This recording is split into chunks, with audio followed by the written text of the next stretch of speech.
Hello everyone.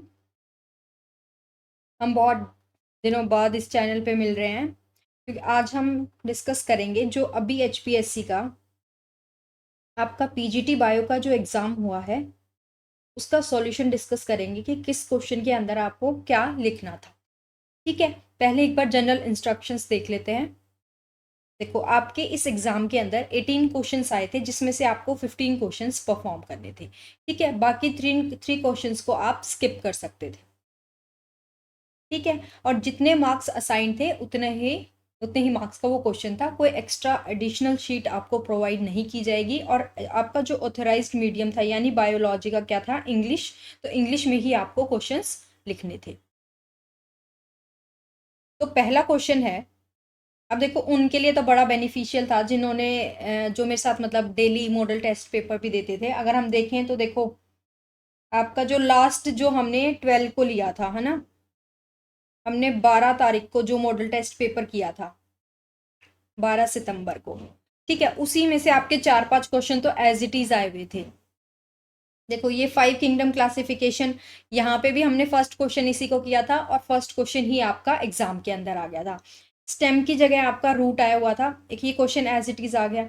अब उसमें cockroach और एम्फीबियन आपसे पूछा गया था, यानी कॉकरोच और फ्रॉग का था। कॉकरोच हमने किया था 12 को ही। फिर C2 साइकिल आपसे पूछी हुई थी, ये भी एज इट इज। जिन्होंने 12 तारीख को पेपर दिए थे जिन बच्चों ने, तो उनके लिए तो बड़ा इजी हो गया होगा मतलब ये लिखना, क्योंकि एक तो आप 2 दिन पहले भी सेम क्वेश्चन लिखो और 2 दिन बाद भी सेम लिखो, और तो इजी हो जाता है एग्जाम प्रेशर में। फिर हमारा ARTs भी पूछे गए थे। प्लांट ब्रीडिंग वाला जो न्यूक्लियस वाला क्वेश्चन था, दिखाऊंगी उसके अंदर से मतलब यहाँ से आप कंटेंट लिख सकते थे। फिर इकोलॉजिकल सक्सेशन आपसे पूछा गया था। एयर पोल्यूशन की जगह वाटर पोल्यूशन पूछा था। तो देखो कितने क्वेश्चंस थे जो आपके 12 को, जिन्होंने लास्ट जो हमने कंप्लीट सिलेबस कंप्लीट होने के बाद जो मॉडल टेस्ट पेपर किया था ना, उसी में से एग्जैक्ट आपके क्वेश्चन आ गए थे।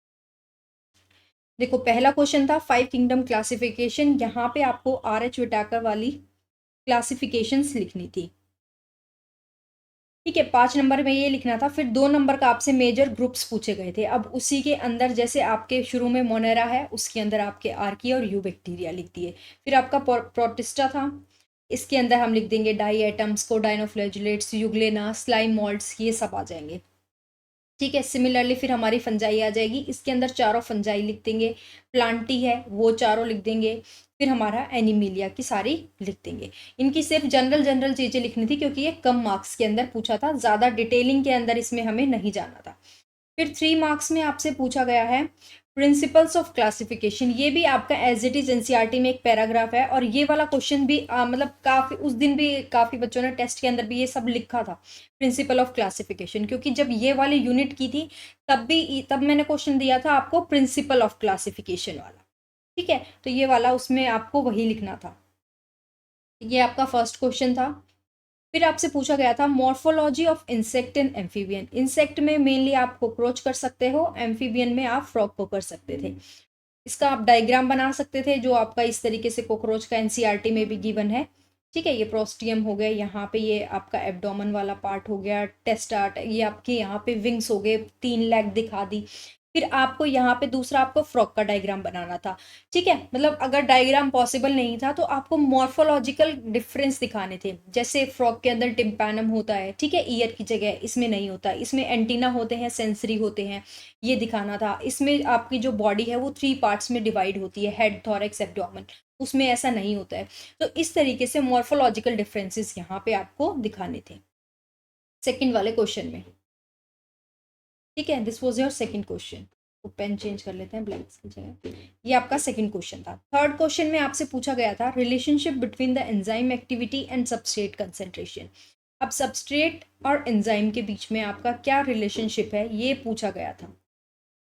ठीक है, अगर सबस्ट्रेट की कंसंट्रेशन ज़्यादा होगा तो सबस्ट्रेट प्रॉपरली एंजाइम से बाइंड कर सकेगा, एंजाइम की कंसंट्रेशन ज़्यादा होगी तो आपके सबस्ट्रेट प्रॉपरली बाइंड कर सकेंगे। इसके कुछ ग्राफ थे, वो बना सकते थे ताकि आंसर इंप्रेसिव हो। फिर आपसे पूछा गया था Lineweaver Burk plot relate to the Michaelis Menten equation. इसमें आपको एक यूं ग्राफ बनाना था। ठीक है, ये वाला आपको यूं ग्राफ बनाना था, Km/V max, कि मतलब आपका कि आपका ये जो लाइन वीवर बर्क प्लॉट है ये इससे कैसे रिलेट करता है, तो फिर इसकी आपको बस एक इक्वेशन लिखनी थी।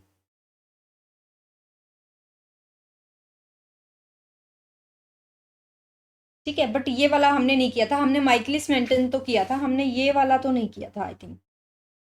ठीक है, बट बाकी ये सारे क्वेश्चन कर रखे थे हमने, तो ये इसके अंदर आपको बनाना था।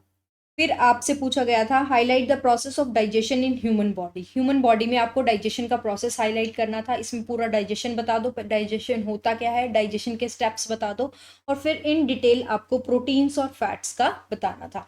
ये क्वेश्चन भी जब हमने एनिमल फिजियोलॉजी की थी टेस्ट पेपर में किया था, तो ये भी क्वेश्चन आपका as it is test paper से, ये चारों क्वेश्चन जो अब तक हुए हैं आपके टेस्ट पेपर से ही थे।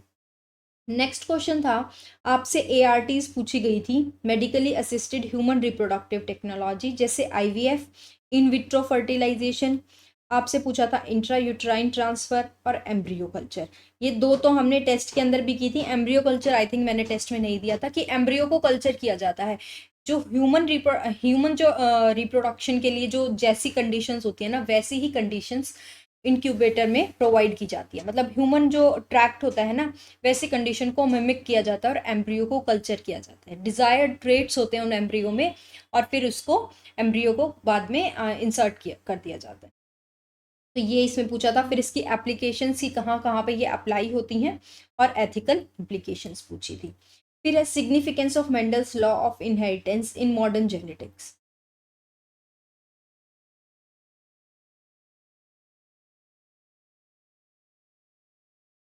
Significance of Mendel's law of inheritance in modern genetics with reference to, यहाँ पे तो लॉ ऑफ सिग्रीगेशन आ जाएगा आपका, और डाई हाइब्रिड क्रॉस में आपका लॉ ऑफ इंडिपेंडेंट असॉर्टमेंट आ जाएगा।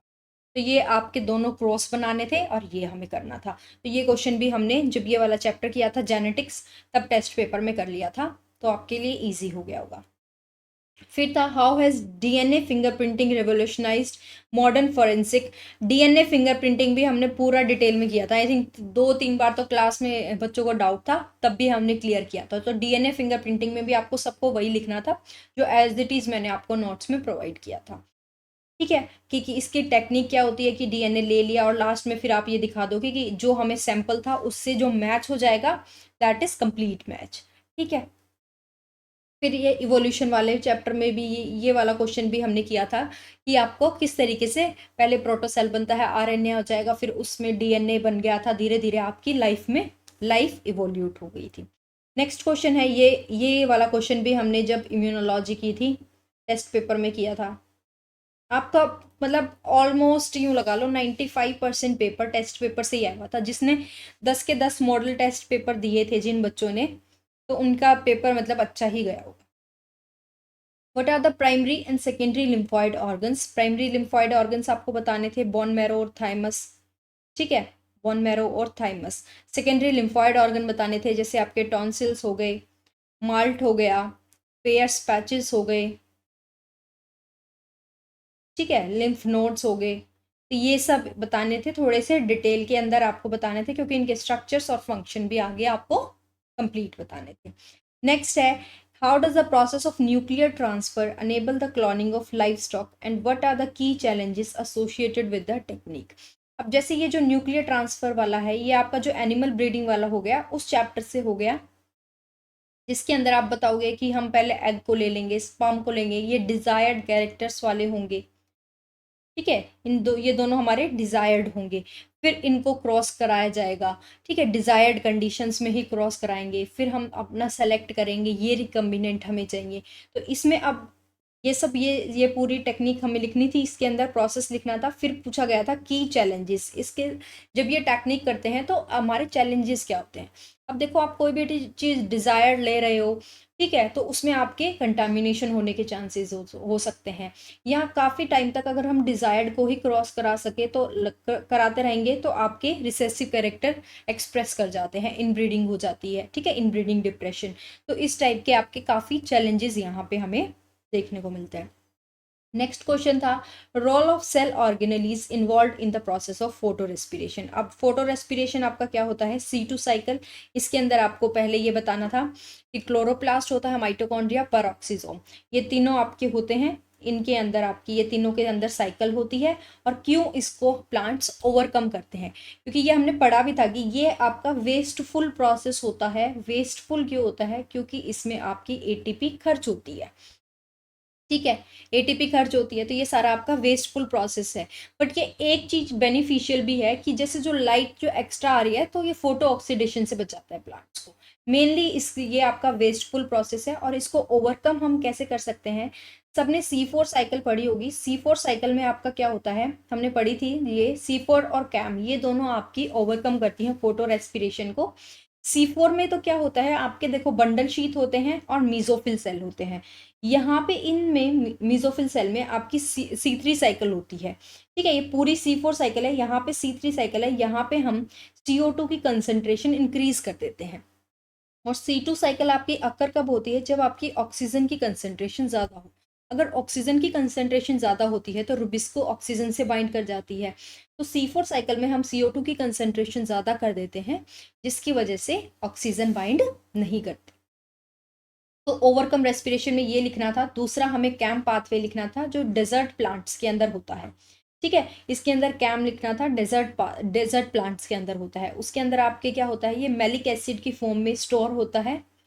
तब जब नाइट कंडीशंस होती हैं वैक्यूल के अंदर। अब जैसे ही आपकी लाइट वाली कंडीशंस आती हैं, मॉर्निंग होती है, ये वैक्यूल से बाहर निकलता है और ये भी आगे CO2 की कंसंट्रेशन बढ़ा देगा। और इसके अंदर भी आगे आपकी केल्विन साइकिल होती है। तो आपके C4 और कैम पाथवे ओवरकम कर देंगे फोटो रेस्पिरेशन। ये सब हमें इस क्वेश्चन के अंदर लिखना था। फिर नेक्स्ट क्वेश्चन है सिम्बायोटिक बायोलॉजिकल नाइट्रोजन फिक्सेशन। इसका हमें प्रोसेस बताना था कि जो आपका, हमें पता है कि राइजोबियम है, ये आपकी नोड्यूल फॉर्मेशन करता है, नोड्यूल्स की फॉर्मेशन करता है और नाइट्रोजन को फिक्स करता है। इसमें आप बता सकते थे, जैसे ये है हमारा राइजोबियम है। ठीक है, ये आपके फ्लेविनॉइड्स को रिलीज करेगा। अब फ्लेविनॉइड्स आपके राइजोबियम है, इसको रिसीव कर लेगा। राइजोबियम अब नोड फैक्टर्स रिलीज करेगा और इस ये जो रूट होती है इसको कर्ल कर देगा। फिर आपका इन्फेक्शन थ्रेड बन जाएगा, जिसकी वजह से राइजोबियम अंदर जाएगा। और फिर लास्ट में ये इस तरीके का एक आपका नोड्यूल बना लेता है। ये डायग्राम मैंने आपको प्रोवाइड किया था। ठीक है, इस तरीके का आपका नोड्यूल बना लेगा। ठीक है, वही सारा आपको लिखना था। फिर इसमें आप लिख सकते हो कि जो आपकी नाइट्रोजन है, इसमें आपके 8 इलेक्ट्रॉन लगेंगे। ठीक है, आपके 8 हाइड्रोजन, 16 ATP खर्च हुई, ये पूरी आप, और 2 आपके अमोनिया यहाँ पे बन जाएंगे। तो ये इसमें आप ये सब लिख सकते थे। तो ये वाला क्वेश्चन भी मैंने नोट्स भी प्रोवाइड किए थे इस क्वेश्चन के आपको, और एज इट इज़ हमने जब टेस्ट किया था इस पेपर, इस वाली यूनिट का, ठीक है, प्लांट फिजियोलॉजी का, तब भी हमने किया था। फिर आपको फास्फोरस और पोटाशियम की कुछ डेफिशिएंसी सिम्टम्स बताने थे। नेक्स्ट है experiment to demonstrate that yeast can respire aerobically and anaerobically. अब यीस्ट आपकी, जैसे यूँ कर लो, यीस्ट है, यीस्ट का सॉल्यूशन प्रिपेयर कर लिया, एक वार्म वाटर लिया, उसके अंदर यीस्ट डाल ली। ठीक है, फिर उसके अंदर हमने थोड़ी शुगर भी डाल ली ताकि यीस्ट रिस्पायर करे। ठीक है, उसको सबस्ट्रेट मिल जाए। तो फिर दो कंडीशन, 2 फ्लास्क ले लिए, एक फन ले लिया, एक टू ले लिया। इसके अंदर यीस्ट है, इसके अंदर भी यीस्ट है, और हमने शुगर भी डाल दी ताकि ये सबस्ट्रेट इसको मिल जाए रेस्पिरेशन के लिए। अब एक के अंदर एरोबिक कंडीशन कर दी और एक के अंदर एनएरोबिक कंडीशन कर दी। अब जिसके अंदर एरोबिक कंडीशन है उसके अंदर तो क्या होगा, आपकी CO2 प्लस वाटर बनेंगे। ठीक है, जब वो रेस्पायर करेगी। और एनारोबिक है तो CO2 प्लस इथेनॉल बन जाएगा, क्योंकि फर्मेंटेशन हो रही है। तो यही आपको एक एक्सपेरिमेंट सा बना के दिखाना था, मतलब करके दिखाना था। अगर लिख के फ्लो चार्ट में बता दो, या फिर आप जैसे भी मतलब लिखना आपको प्रेफर करते हो उस तरीके से आपको एक एक्सपेरिमेंट बताना था एरोबिक एनारोबिक का, कि यीस्ट अगर एरोबिक रेस्पिरेशन कर रही है तो CO2 प्लस वाटर रिलीज करेगी। लेकिन एनारोबिक कंडीशंस हैं तो उस केस में क्या होगा, ऑक्सीजन अंदर नहीं जा रही। तो एनारोबिक कंडीशंस है और एनारोबिक कंडीशंस हैं तो आपकी फर्मेंटेशन होगी। और अगर आपकी फर्मेंटेशन होती है तो CO2 प्लस इथेनॉल रिलीज होगी। ये बताना था। फिर आपका रेस्पिरेटरी क्वेश्चन तो हमने टेस्ट में किया था। रेस्पिरेटरी क्वेश्चन बता दोगे कि CO2 आपकी एब्जॉर्ब बाय ऑक्सीजन कितनी कंज्यूम हुई है। फिर आप बता दोगे कार्बोहाइड्रेट्स का कितना होता है, 1 होता है। फिर ट्राईपैल्मेटिन उसका एसिड का बता दोगे, आपका प्रोटीन्स का बता दोगे, फैट्स का बता दोगे, 0.7, 0.9, ये सब थोड़ा सा आपको लिखना था। रेस्पिरेटरी क्वेश्चन की डेफिनेशन लिख दो, उसका आपका फॉर्मूला लिख दो। ठीक है, ये इस क्वेश्चन के अंदर आपको करना था।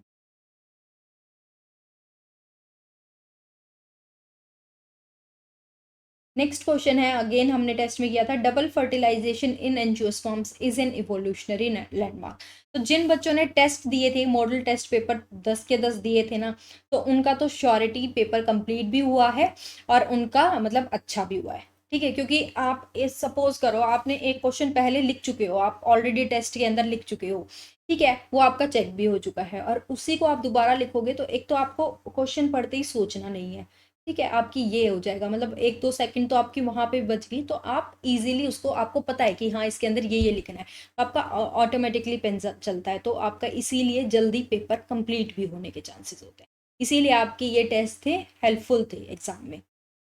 फिर आपका है, double fertilization is an evolutionary landmark. हमें पता है डबल फर्टिलाइजेशन में हमारे पास क्या होता है, हमारा एग सेल से एक मेल न्यूक्लियस बाइंड करेगा तो हमारा जाइगोट बनता है, जो आगे जाके एम्ब्रियो बना लेगा। ठीक है, दूसरा हमारा क्या होता है, जो सेंट्रल सेल होता है उससे एक मेल न्यूक्लियस बाइंड करके हमारा एंडोस्पर्म बनता है। अब देखो, हमने एम्ब्रियो भी बना लिया, जायगोट, और उसको साथ साथ हम खाना भी प्रोवाइड कर रहे हैं, तो इवोल्यूशन कितना अच्छा हुआ है कि साथ साथ तो सीड भी है हमारे पास जिससे आपकी आगे वाली जनरेशन आती रहेंगी, प्लस उसके लिए खाने की व्यवस्था भी पूरी है, मतलब ये एंडोस्पर्म भी है, ताकि इस जो सीड है उसको न्यूट्रिशन मिलता रहे।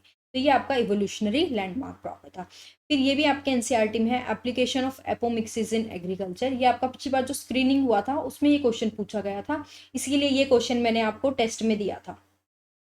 ठीक है, ये क्वेश्चन आपको टेस्ट में दिया था कि हाइब्रिड आपके सीड्स यहाँ पे जो होते हैं वो फार्मर्स को डिफिकल्टी होती है, क्यों, क्योंकि ये आपके एक्सपेंसिव होते हैं। लेकिन एपोमिक्सिस आपका एसेक्सुअल रिप्रोडक्शन है, उसमें सीड्स के क्लोन बना लिए जाते हैं, जिसकी वजह से क्या होता है, आपके ये सीड्स चीप होते हैं। लेकिन जो हाइब्रिड सीड फार्मर्स को बार बार खरीदने पड़ते हैं वो एक्सपेंसिव होते हैं। तो ये आपका सारा एनसीईआरटी में है, और ये टेस्ट में भी जब जब इस चैप्टर का टेस्ट हुआ था तो आप लोगों ने ये लिखा भी था, तो सेम ये आपसे क्वेश्चन पूछा गया था। तो हेल्प होगी इसमें। फिर हमने प्लांट हॉर्मोन्स में भी किया था, इसमें आपको यही सब रोल्स लिखने थे, जिबरलिन और इथाइलिन के पूछे गए थे। ठीक है, फिर है यहाँ पे एक ये वाला क्वेश्चन हमने नहीं किया था, और एक वो माइकलिस मेंटेनिस वाला, और ऐसे आपको 3 क्वेश्चन छोड़ने भी थे, तो आपका एज इट इज जो क्वेश्चन पेपर था वो सारा आपका उसी से आया हुआ था जो आपने 10 मॉडल टेस्ट पेपर दिए थे। इकोलॉजिकल सक्सेशन आपसे पूछा गया था, क्लाइमैक्स क्या है, इसमें आप हाइड्राक जिराक भी लिख दो इसके अंदर कि व्हाट इज क्लाइमैक्स, उसके अंदर बना के दिखा दो। ठीक है, इधर से हाइड्राक आई, इधर से जिराक आई, दोनों के बीच में ये आपकी म्यूजिक सिचुएशन है। ठीक है, और फिर आपके क्या है, इकोलॉजिकल सक्सेशन की डेफिनेशन, इसमें आपकी कुछ थ्योरीज हैं, ये सब आपको यहाँ पे लिखनी थी।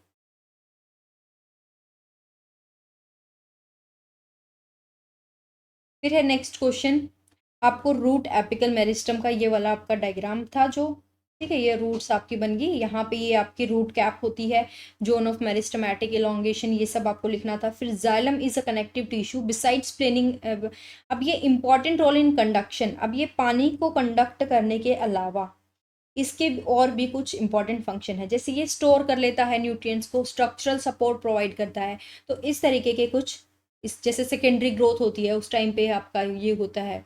ठीक है, तो ये कुछ आपको यहाँ पे बताने थे। फिर है नेक्स्ट क्वेश्चन आपका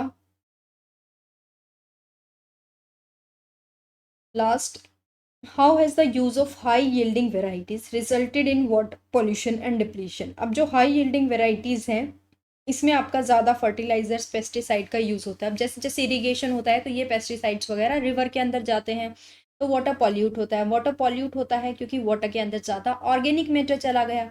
अब वाटर के अंदर आपका ज़्यादा ऑर्गेनिक मैटर चला गया तो पानी की बीओडी बढ़ गई। तो अब इसका रिवर्स हम यहाँ पे लिख देंगे कि वाटर पॉल्यूशन को कंट्रोल कैसे कर सकते हैं। अगर हम जो पानी के ऑर्गेनिक मैटर की वजह से जो बीओडी बढ़ी है, अगर हम ऐसे कुछ माइक्रो ऑर्गेनिजम्स डालते हैं, एक्टिवेटेड स्लज डालते हैं जो ऑर्गेनिक मैटर को डिग्रेड कर देंगी, तो आपकी पानी की बीओडी कम हो जाएगी। ठीक है, तो और हम जो भी वेस्ट वगैरह है ये सब पानी के अंदर ना डालें। मतलब मेन आपको यहाँ पे क्या करना था कि पानी का पॉल्यूशन कम करना था। तो पानी पानी के अंदर ऑर्गेनिक मैटर कम करना था, तो पानी की बीओडी कम की जाती है।